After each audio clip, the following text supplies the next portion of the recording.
Welcome to the Rotary Club of Jonesboro. So glad you guys could be here today. Okay, I would like to introduce Jon David Carmack. He's been a member of our club since 2018 and serves on the Rotary Board as a director of the Public Image Chair and on the Sports Show Committee as a chair of booth sales. A father of two, Kyla 13 and Levi 11, and married to Leah. Born and raised in Jonesboro, he graduated from Nettleton High School and then Arkansas State University with a bachelor's in digital media and design. He started his career at Craighead Electric Cooperative in 2015 as a communications coordinator and was promoted to marketing director in 2021. In addition, he's also the net metering coordinator and energy specialist at the cooperative. In early 2020, he was approached by a group of electric vehicle enthusiasts with the goal of creating an Arkansas chapter of the Electric Auto Association of America. In 2020, the association officially changed its name to the Electric Vehicle Association and welcomed the newest chapter into the ranks, the Arkansas Electric Vehicle Association. Jon David shares as a secretary of the association, works to promote electric transportation in the state through education, hosting events, and connecting enthusiasts with those wanting to learn more about EVs. Please help him join and welcome Jon. All right, thank you, Gary. He said he gave me a heads up. He said I'm going to show a video before you speak, but he wouldn't tell me what it was. He said I'd like it, and I did. That was quite enjoyable. But I wanted to start playing a game. There's a thought experiment. It's kind of a party game. It's one of those things that gets you thinking if you're going to make a big decision in life. Like, what vehicle am I going to buy? Right? It's called "Will you press the button?" And it gives you a ridiculous situation, and you have to decide amongst your friends whether you'll press the button or not. And I've got it pulled up here. The first one that came up is, you get the perfect body, but you wear a silly hat every day. Would you press the button? So you have to honestly think to yourself, would I make that trade-off or not? Let's go to the next one. Hopefully it's Rotary appropriate. Okay. Would you press the button, telekinesis, but everyone else has better telekinesis than you? I'd have to think about that one. Probably not. We'll do one more.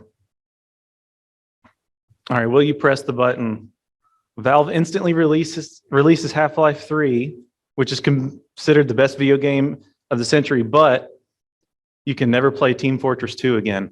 I understand that one. You guys might not, but I'm not pressing that button. So I say that to say this. Would you press the button if I offered a butler would come to your house every night and fill your gas tank up, but it can only ever be half tank? Would you press the button or not? You never have to worry about going to the gas station. He sends you an invoice in the mail every month, billing you for your gas, and your car gets 120 miles a gallon. Would you press that button? I bet you a lot of you would say you would. And that's the kind of thinking that you have to think about when considering this electric car revolution that this country is going through.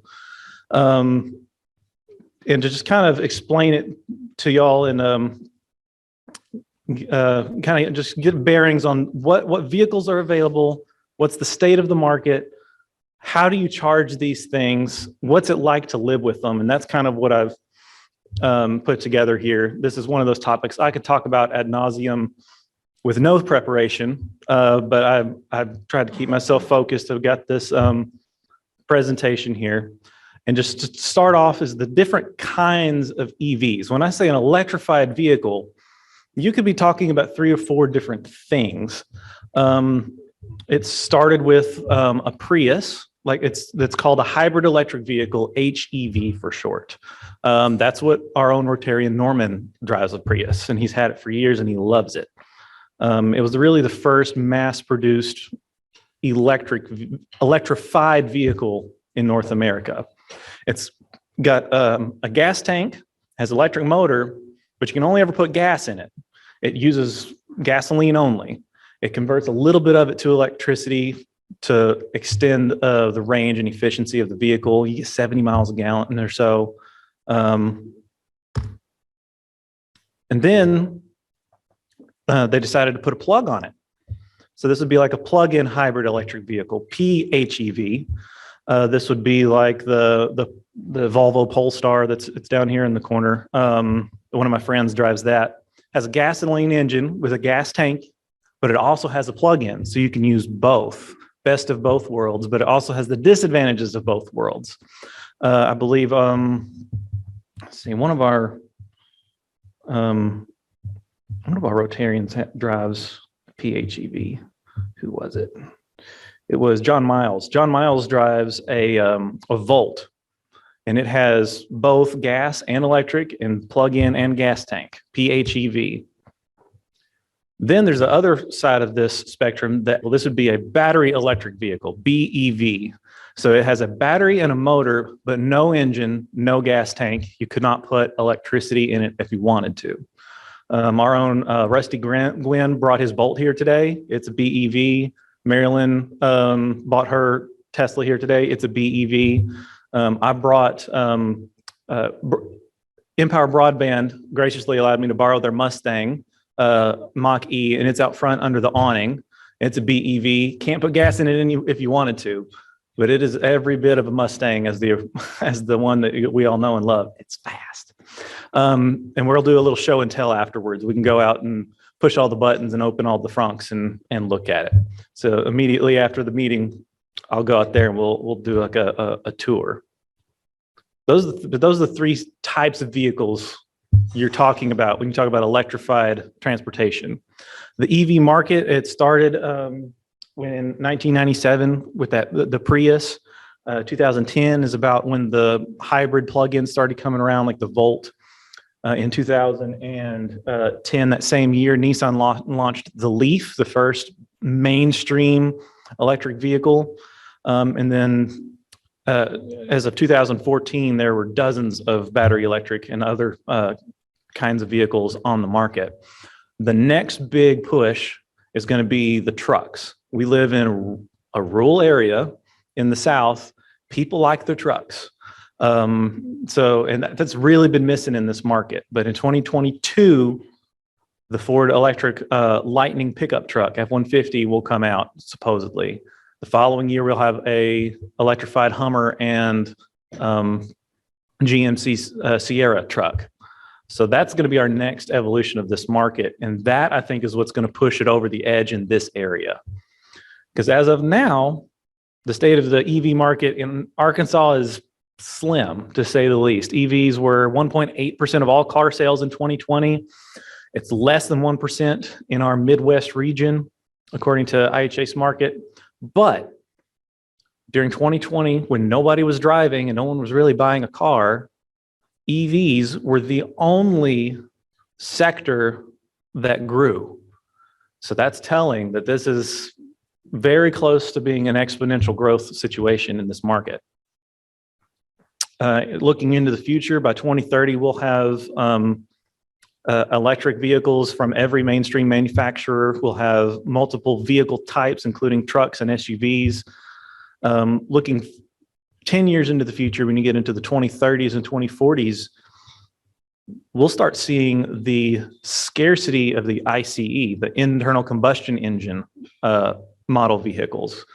GMC one has announced that by 2040, 2050, they will not manufacture gasoline engines anymore. By that point, they want to be entirely electric all the way up the range. They've got a lot of work to get to that point, but the point is, most major manufacturers have a plan right now in place to end the production of internal combustion engines, and almost no one is putting any money into developing them further. So the research and the R&D money is going towards battery electric vehicles now, increasingly. But what are the costs and the benefits and considerations of driving an electric car versus an internal combustion engine? There are several to consider. The cost being a big one. So the upfront cost of an EV, especially right now, is going to be much higher than any internal combustion engine vehicle. The manufacturing process has been basically perfected for internal combustion engines for decades. And now we've got to figure out how to construct this whole new type of vehicle that doesn't have an engine at all. And batteries are still extremely expensive. Mass production will help that. But right now, it's still going to be much more expensive up front to purchase the vehicle. The fuel economy is where that equation balances back out, because a typical electric vehicle will be 3 times more efficient per kilowatt hour than an internal combustion engine vehicle. I did the calculation once, and I've got I drive a Spark EV electric vehicle, battery only. It can drive 80 miles on a charge. It's a short range electric. But with that battery on board, 18 kilowatt hours, that is the equivalent of a half gallon of gas. Can you imagine your own vehicle having a half gallon gas tank and being able to drive 80 miles with it? That's how efficient these vehicles are. And they've quickly pay for the difference in price between the internal combustion engine and the battery vehicle in the fuel costs and the maintenance. There are no spark plugs. There's no air filters to change. There's no transmission fluid to change. You don't have to do oil changes. The oil that's in the gearbox lasts the entire life of the vehicle. Brake pads, they still have brake pads, but they primarily brake with the motor, the regenerative braking. So your brake pads last 100,000 miles or more. Very little maintenance. I've driven 30,000 miles, and I think I've changed wipers and put wiper fluid in it, and that's it. Totally different than the way that we've usually maintained our vehicles. Infrastructure availability is a big consideration. There's a gas station on every corner in every city, on every highway. You can get in any ICE vehicle, drive any direction, and there will be a gas station somewhere. That is not true with electric vehicles yet. We'll go over charging infrastructure a little bit later. Emissions is a big one, especially if you're environmentally minded, or even if you're not. I'll explain. So there is a long tailpipe theory, is what it's called, that says, well, the electric vehicles actually emit more over their life because of the batteries and we got a dirty electric grid. Even if that were true, the electric vehicle will be its dirtiest the day you buy it. As our electric system gets greener, more solar comes online, we figure out how to make our coal cleaner, the electric vehicle will get cleaner and cleaner as you own it. An internal combustion engine vehicle is its most efficient the day you buy it, and it gets dirtier and dirtier. Oil, like piston rings wear out, things start working a little bit less, more efficiently, it uses more gas. Batteries are another consideration. We're not very good at recycling batteries yet. This nation really needs to invest in a cyclical battery economy if we want this to be sustainable, and there are a lot of initiatives towards that. Benefits and consideration, let's see, of ownership. Procurement. How do you buy these things? Increasingly, people don't want to go to a dealership, haggle with a guy in a big hat, and sign a bunch of papers. That's up to a third of new vehicle owners would be willing to pay for it online, having never spoken to a person. Rivian and Tesla and increasingly other manufacturers are considering this way of buying vehicles. You order it online, you pick your colors, you put in your credit card, and they deliver it to your front door. So along with this new way of driving, we have a new way of buying vehicles that's coming kind of alongside it. Fueling is a little bit different process than going to a gas station. You smell the sickly sweet fumes of the gasoline, fill it up, 5 minutes, you're done.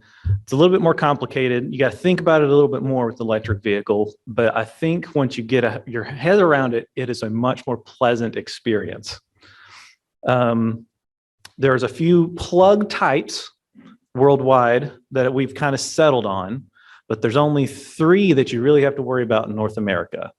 The Tesla plug, which is just for Teslas, and for everybody else, there's the J plug and the CCS plug. And those are the first 2. This J plug is what they have here at the Embassy Suites over here by Houlihan's. You can go plug them in, look at them. Every single electric vehicle in America can use a J plug, even a Tesla with an adapter. The CCS, the big one at the bottom left, we'll talk about that here in a second. There's 3 levels of charging. And the best analogy I've ever heard for this is coffee. So what's the cheapest way for a coffee drinker to have coffee? Make it at home. Slowly, takes 10, 20 minutes to make, coffee, brew it. But what if you wanted to get it really quickly? You go to Starbucks, and it's excellent and it's quick, but it's expensive. $5 for a coffee as opposed to 5 cents. So think about it this way. Level 1 is 120 volt. It's a regular outlet like this one behind the podium here that the projector's plugged into. You can plug an EV into it, and it'll charge at 3 to 5 miles of range per hour that it's plugged in. It's extremely cheap because the kilowatt hours at your house are cheap, and you don't have to pay for demand or anything. That's more like the French press, at home kind of thing. Extremely cheap, takes a little bit more time, but it's everywhere has a coffee maker, right? Level 2 is 240 volt. So like imagine a dryer plug. There's one over here behind Sam for expos and stuff. It's 240 volts, just like the range that you'd plug into in your kitchen. And it can charge 3 to 5 times faster because of more voltage. Most homes in North America have a 240 volt circuit for their water heater and have the capacity to put one of these plugs in their garage, and you have your own little gas station. They can add 12 to 40 miles of range per hour that the vehicle's charging. And again, you're paying your regular rates at home. It's very cheap. DC fast charge, there is no level 3. There is no level 3 charging. We call it DC fast charging. It is more of a gas station type experience. You're paying a premium for your kilowatt hours, but it's gonna be injected directly into your battery at an extremely high voltage very quickly. They'll add 50 plus miles of range in 30 minutes. So if you're on a long trip and you need to stop and have a biological human break, then 20, 30 minutes is about how long you're gonna stop anyway. If you have one of these large DC fast chargers at that location, you can plug in, pay your money, and it's very convenient to get you enough charge to get to the next one 2 hours later, which is about the time everyone is going to want to stop anyway. So that is what we really need to facilitate the interstate travel, long distance travel. Once we have that network really fleshed out, that's when EV ownership is going to be mainstream for everybody. But we don't need as many DC fast chargers as we currently have gas stations. That's a common misconception. Well, we have hundreds of thousands of gas stations, millions even. Well, we'll need at least that many DC fast chargers. It's not true. 80% of charging is done at home. In my case, 100% is done at home. If you're not traveling long distances, if you have a garage or driveway with a plug on it, you're gonna charge at home.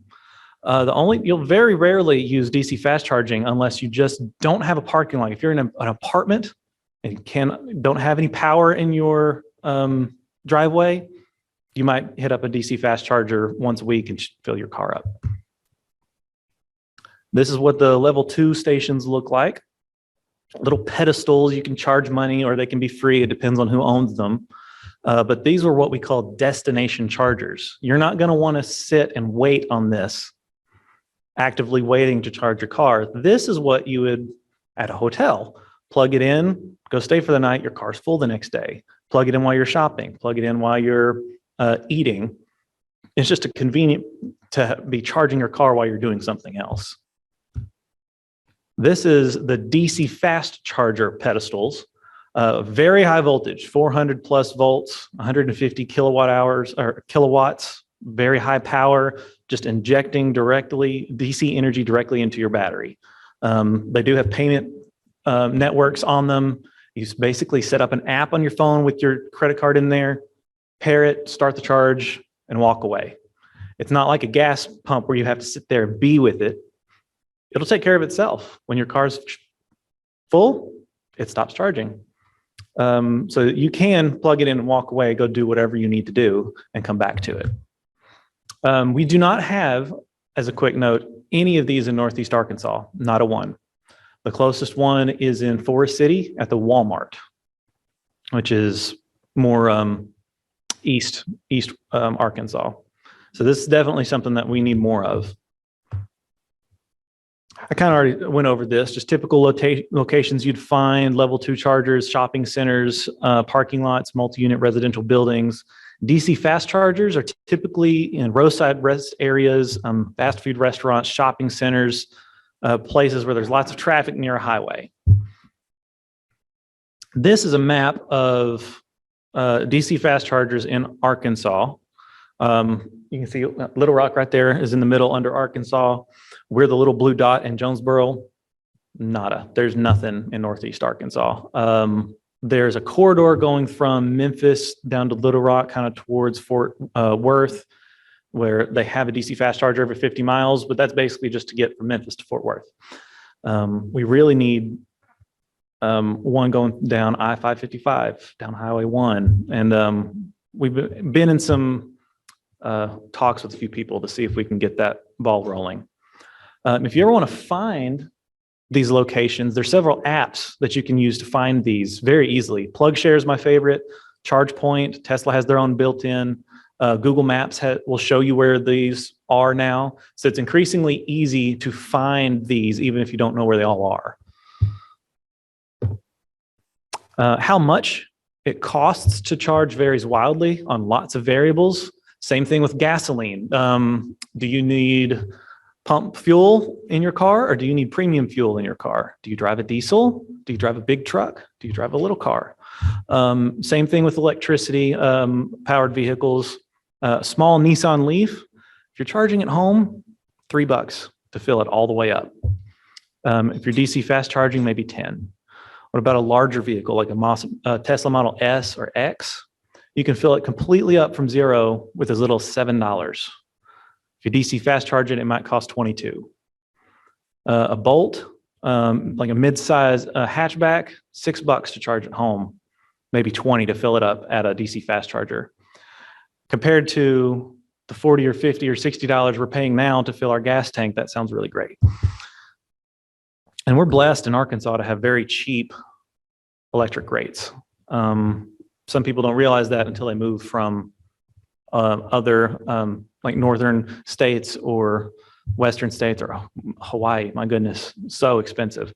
But to help facilitate building more of this charging infrastructure that we're going to need, the White House, this was the 13th, this was 2 days ago, they released a plan to grow US EV charging network to 500,000 stations in North America.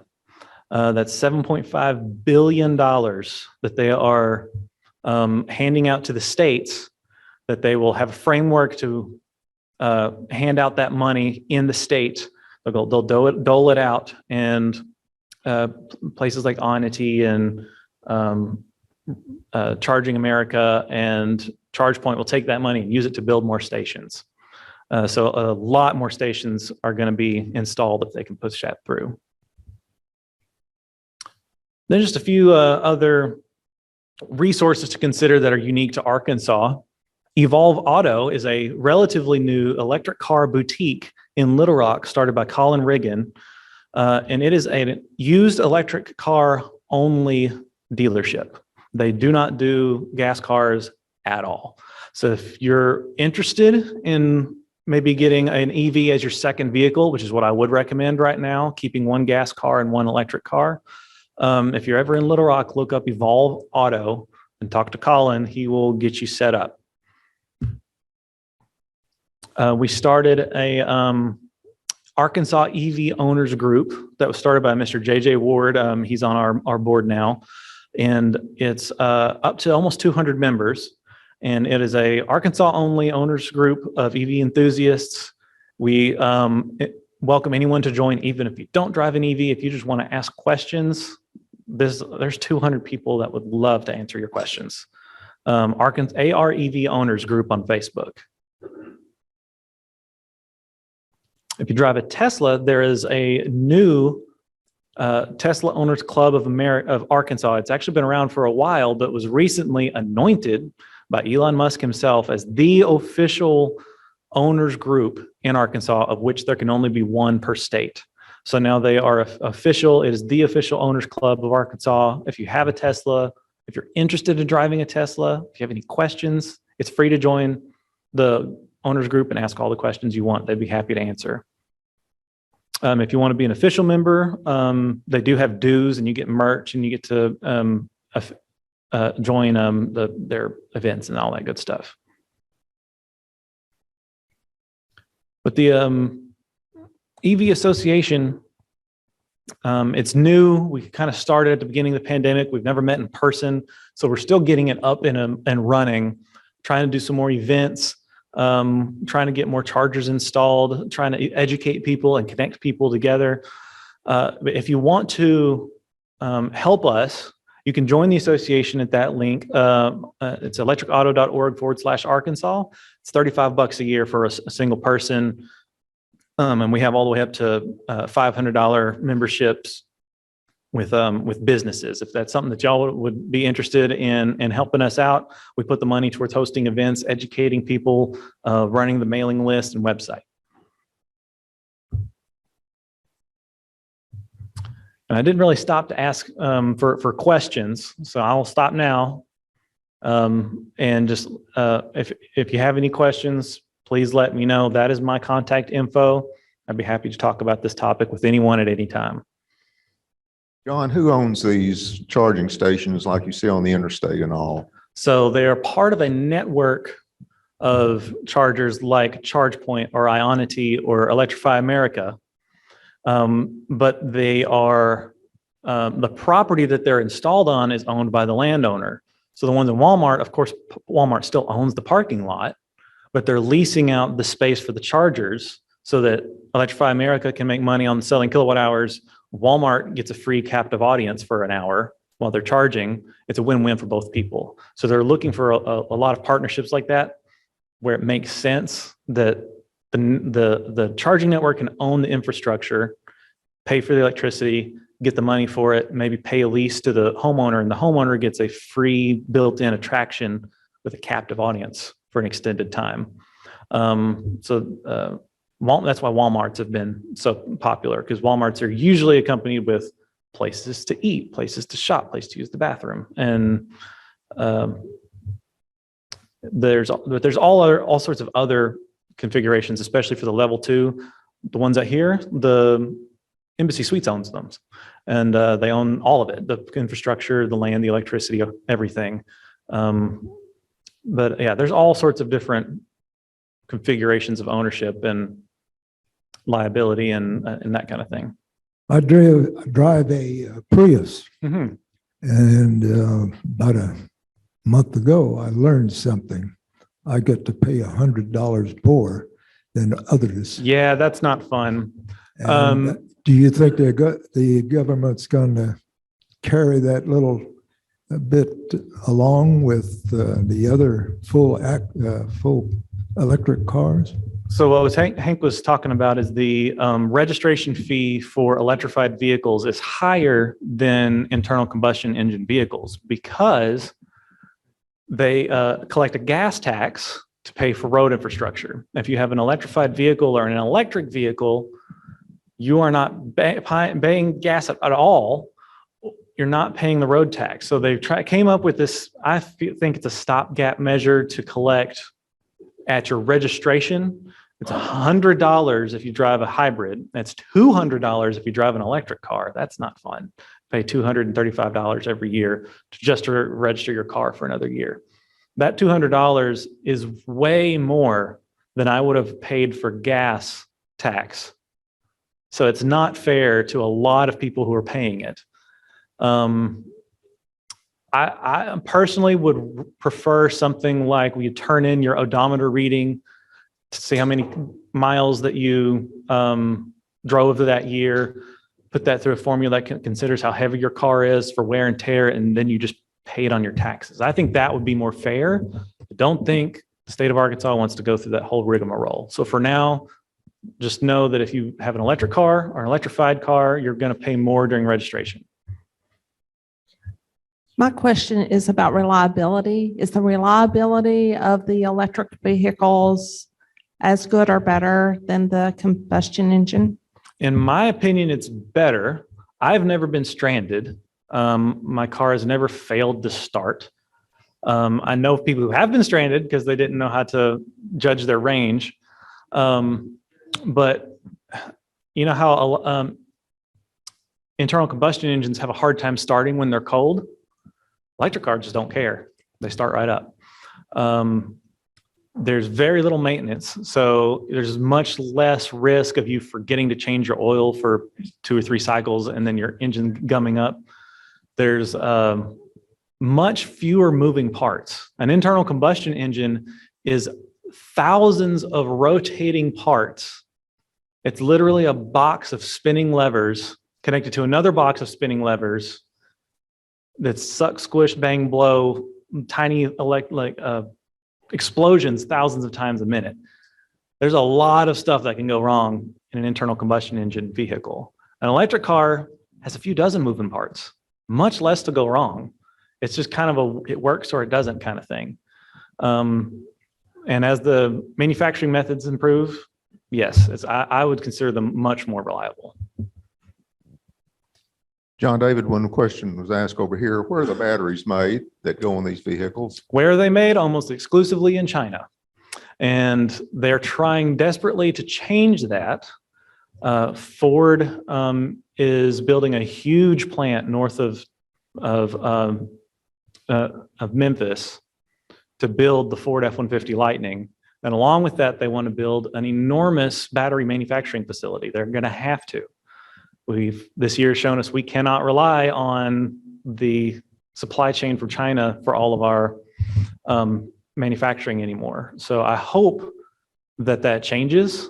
But at the moment, batteries come from China, just like everything else, because that's where they can be made cheapest. The minerals that go into the batteries is a whole nother story, because there's places in the world that it's really the only place in the world to get cobalt, one of the minerals that's in a battery. Lithium is a whole nother issue that's really hard to get lithium, and the best way to do it is very destructive mining. Interestingly, the best place to get lithium in all the United States is southern Arkansas. And the salt brine that they get from down there is very high in lithium. We're basically sitting on a gold mine. If they can figure out how to get it out non-destructively, that could be a very big boon for southern Arkansas. But yeah, very good question. John, I've got a question here. You know, technology is changing so much and everything with this market. You know, the lithium polymer batteries, you know, their safety issue with those batteries on impact or overcharging, stuff of that nature. Mm-hmm. And Samsung's working on it in Japan. You've probably heard about it, the solid state, high density solid state batteries. Mm-hmm. And they're getting around 497 miles out of a charge of those batteries. Yep. As you mentioned with the lithium, one of the big markets is Afghanistan, actually, is where they're getting mining some of this lithium from Afghanistan. So Mm-hmm. they're really rich in lithium. Yep. But everything's directed towards solid state now from what I'm seeing through interstate and everything. Mm-hmm. You know, with the AGM batteries, the wet lead acid and the lithium. and be obsolete 5 years from now, they're telling us.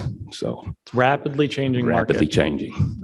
Anything I tell you today about battery technology is going to be different 5 years from now. So, but just talking about safety, we've lots of stuff on the news about electric vehicles catching on fire, and it's one of those things you got to keep in mind. Like, batteries are just as dangerous as a tank of gasoline. It's just as much energy in a very small amount of space. But the fact that an electric car catching on fire makes the news is interesting, because you're driving a vehicle that's so safe that when one catches on fire, it makes the news. Gas cars catch on fire all the time. Yeah. Yeah. So it's constantly improving, and it's rapidly improving. Jon David, if a local business, it made sense for them to put a destination charger in at their business to encourage folks to come to their business, what's involved? Are there any tax incentives for a local business Tax to do incentives. something like that? So currently there's a $7,500 tax incentive if you buy a new electric vehicle from an American manufacturer, and it's only certain manufacturers. That changes all the time. There's just now, they're finishing up the 2021 pool of money for level 2 chargers. We tried to get one for Truman, and it fell through. But that pot of money is dwindling. This next round of $7.5 billion will get distributed out, and they will make another round of government money basically available for incentives to install chargers. And that'll really, really help kickstart it. Any other questions? John, thank you for an excellent. Thank you.